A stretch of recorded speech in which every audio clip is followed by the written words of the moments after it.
Good afternoon, dear students, and welcome back to our online class. Today we are going to start our new chapter number 7, Metallurgy. This metallurgy which we are going to study in class 10 is very much related to our earlier chapter, electrolysis. But still, there are some extra things which we have to understand over here, some different processes involved apart from electrolysis. Therefore, we are going to study metallurgy with some extra informations as well as revise our earlier chapter, electrolysis. And it is the application of electrolysis that we are going to use as one of our study in this chapter. So let us start our new chapter, metallurgy. Today we are going to do basic introduction of metallurgy and some of the important terms related to it. Metallurgy is the process of extracting the pure metal from its ore. We know different metals exist on the Earth's surface, but many of them exist in combined forms. They do not exist in pure form. Therefore, in order to get pure metal, we need to remove it from the impurities, or in other words, we have to remove the impurities so that we can get pure metal. And the process of removing impurities to get pure metal is known as metallurgy.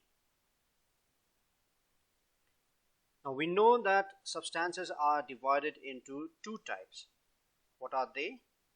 They are elements and compounds. Now we are not really interested with compounds, although we will be dealing with compounds, but our end result is our main aim is to get pure element, pure metal. Therefore, let us revise our earlier learnings which we start learning from class 5 onwards. Types of substances. There are two types of substances, elements and compounds. Now, elements are those pure substances made up of similar types of atoms. Like gold is an element because gold substance is made up of similar type of gold atoms. In the same way, copper is pure substance. Oxygen is pure substance. Nitrogen is pure substance. Aluminium is pure substance because they all are made up of same type of atom respectively. Now, elements are further divided into metals, and metals are those elements or pure substances which forms positive ions by the loss of electrons. Therefore, metals generally undergo oxidation, LO, loss of electrons. They are generally hard solids, lustrous, malleable and ductile, and they are good conductors of heat and electricity. Examples of metals are sodium, potassium, calcium, aluminium,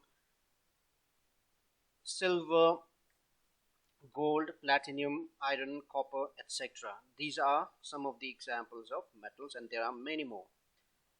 The second type of elements are non-metals. Non-metals, except hydrogen, they form negative ion. There's a spelling mistake over there. They form negative ion. And how do they form negative ion? By the gain of electrons. Therefore, non-metals undergo reduction, gain of electron, GR. And they generally exist in all states. Some exist in soft solid, some exist in liquid, and some exist in gaseous form. They do not have any luster, they are non-malleable, and they are poor conductor of heat and electricity. Examples of non-metals can be hydrogen, oxygen, nitrogen, fluorine, chlorine, bromine, carbon, etc. So this is the second type of element. The third type of element is metalloids. The metalloids are those pure substances or elements that shows the properties of metals as well as non-metals. That means they are the intermediate between metals and non-metals. And some of the examples of metalloids are boron, silicon, germanium, arsenic, antimony, etc. And the fourth type of elements are noble gases, or they are also called inert gases. Now, inert gases or noble gases are those pure elements or substances that are inert. Inert means they do not react with any other substances, and they are very stable.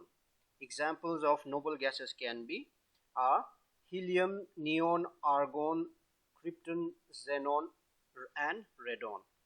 So these are the four types of elements that exist on our planet Earth. Now let us again revise the activity series of metals which we learned from class 8 onwards, because this is also going to help us to understand metallurgy. Now, what is activity series? An activity series is a series of metals kept in a specific order, and that order is the order of their reactivity. So metals are arranged in such a way that the most reactive element metal is kept at the top and the least reactive metal is kept at the bottom. So this series in which metals are arranged in the decreasing order of their activity is known as activity series of metals. So there are many metals over here. Among the metals there is only one non-metal present in this activity series, and that is hydrogen. So hydrogen is the only non-metal which is there in the activity series of metal. So how to remember this activity series? There are so many metals over here and we have to remember them in their correct position. So I have brought one mnemonics which can help you to remember their order in the activity series, and that is Kedarnath का माली आलू जरा फीकी नहीं spicy पकाता है. Call me something good, please. So this is a mnemonic which I gave you last time also. So how this mnemonic is going to help us to remember the activity series?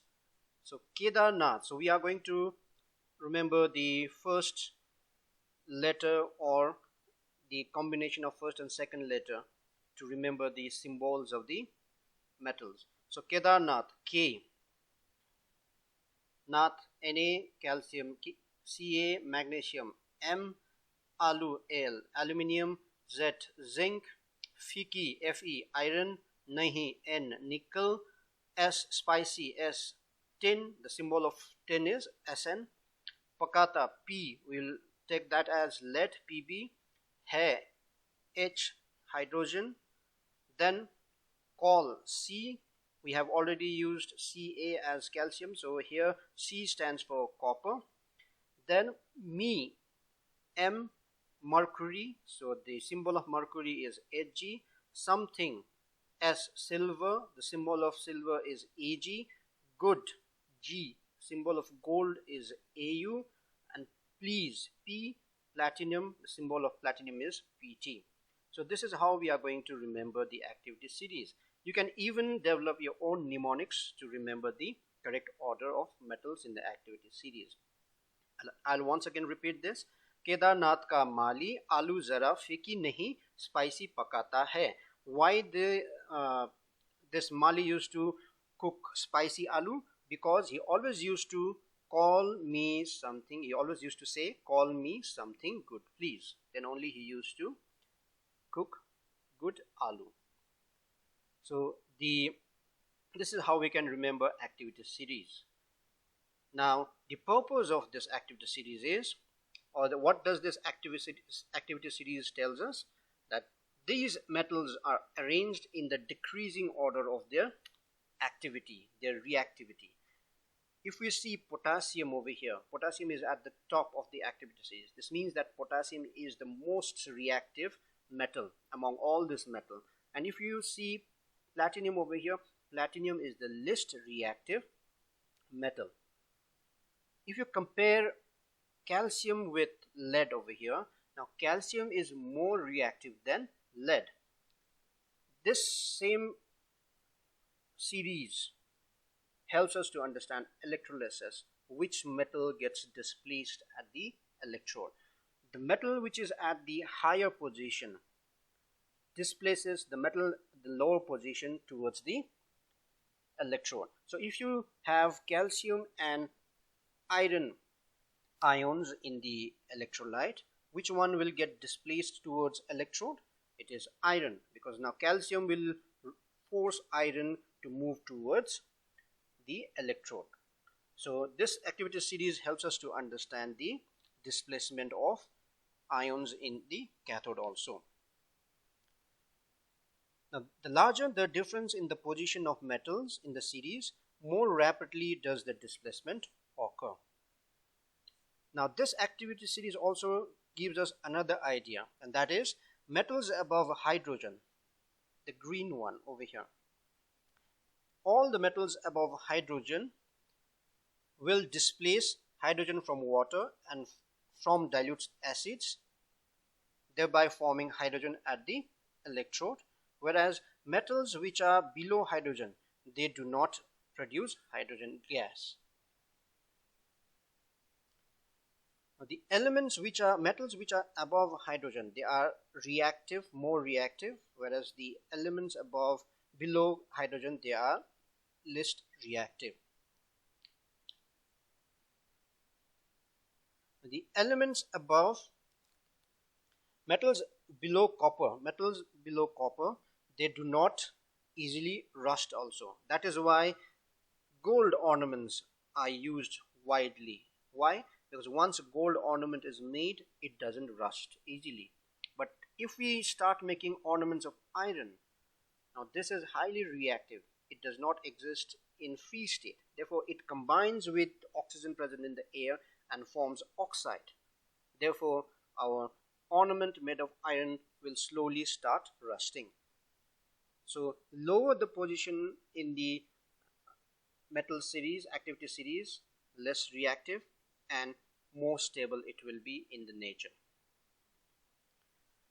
Now, there are various informations given by this activity, but for this chapter, metallurgy, we are going to remember one important information, and that is oxides of metals such as potassium, sodium, calcium, magnesium and aluminium cannot be reduced by carbon monoxide, carbon or hydrogen.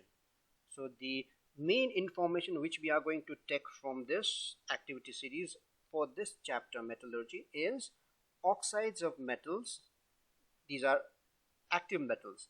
Potassium, sodium, calcium, magnesium and aluminium cannot be reduced by using carbon monoxide, carbon or hydrogen gas. Therefore, how we are going to reduce their oxides? By electrolytic process. So that is why in this chapter we are going to learn the extraction of aluminium, and the aluminium can be extracted from its ore by reducing it, and which process do we follow? The electrolytic process. So aluminium is extracted by reduction, okay, by following which method? Electrolysis. That is one very important information which is used from the activity series in the extraction of active metals. Now let us see occurrence of metals in the nature. Now we know that less reactive metals, since they are stable, they occur in free or native state. They can exist in pure state. For example, gold, platinum, we get these metals in pure form in the nature. Whereas reactive metals, higher metals at the higher position in the activity series, they are reactive and they occur in combined state. They cannot remain in free state. Therefore, they combine with other elements to form compounds, and in the compound form they exist in the nature. So reactive metals occur in combined state in the form of their oxides. When they combine with oxygen, they form oxide. Example, aluminium. And the aluminium can be obtained as bauxite. Formula is Al2O3, 2 molecules of water, 2H2O. Iron, red hematite, Fe2O3. They also exist in carbonates. When they combine with carbonates, they form carbonate compounds. Like calcium, limestone, CaCO3. Magnesium, magnesite, MgCO3. They also exist as halides when they combine with halogens. For example, sodium, rock salt or table salt, sodium chloride. Again, aluminium can be found as halide. For example, cryolite, Na3Al(F6) is the formula of cryolite, which we studied in our earlier chapter. So, they also exist in the form of sulfides. Example, zinc. Zinc exists as zinc blende, ZnS. Copper, copper pyrite, CuFeS2.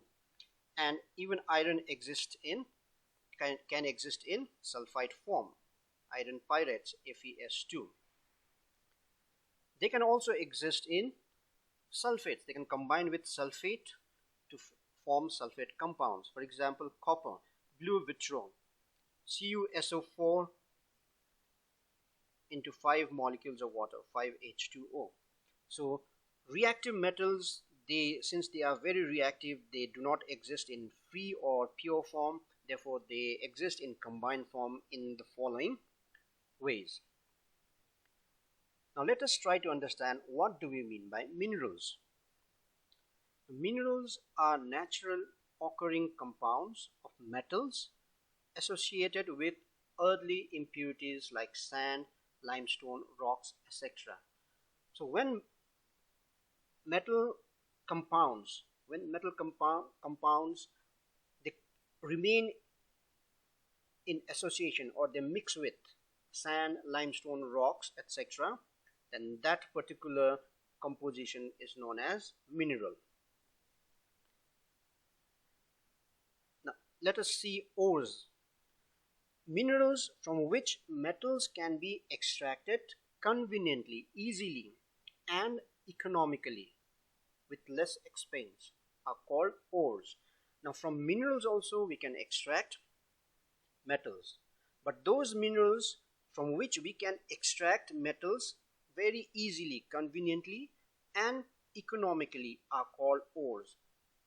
Therefore, for example, bauxite of aluminium. So bauxite is an ore of aluminium. Cryolite is also mineral of aluminium, but we usually use bauxite because from bauxite we can very easily extract aluminium, and it is very economic also. Therefore, bauxite is considered as more preferred ore of aluminium. That is why we say that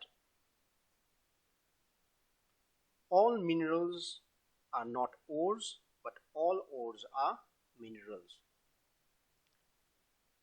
Gauge or matrix. Gauge or matrix are earthy impurities such as sand, silica, SiO2, rocks, limestone, etc. associated with minerals or ores. So ores or minerals, they remain in combined state or in the mixture form with sand, limestone, rocks, etc. So this mixture of sand, limestone, rocks which do not contain the metal but they are still associated with the mineral are known as gauge or matrix. Now we don't need this gauge or matrix, therefore we need to remove this gauge or matrix in order to purify our mineral, and that is what we are going to study in this chapter. Another important term associated with this chapter is flux. So what is flux? Let's see.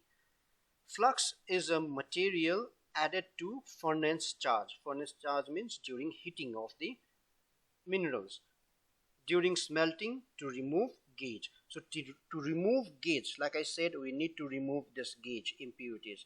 So to remove this impurity or gauge, we add certain substances, and those substances which are added to remove gauge are called flux. There is another term associated with this chapter, and that is slag. So a slag is a fusible material produced by combination of flux and gauge. So in order to remove gauge, we add flux. So when flux combines with gauge, they form a fusible material, and that fusible material is called slag. And that slag, when we remove that slag, all the impurities gets removed from the ore or the mineral, and we get pure form of ore, which then undergoes reduction.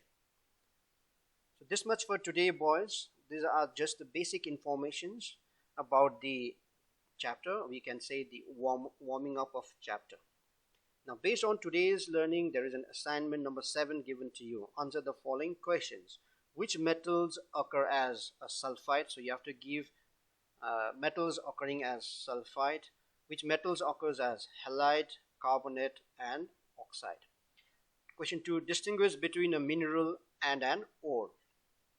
Number 3. Which metal can be, that is B, I'm sorry, which metal can be extracted from each of the following ores?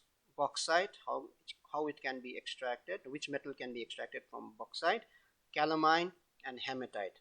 Number 4. Explain the following terms: ore, gauge, metallurgy, and flux. This much for today, boys. Till we meet next time, stay safe and do all things well. Bye-bye.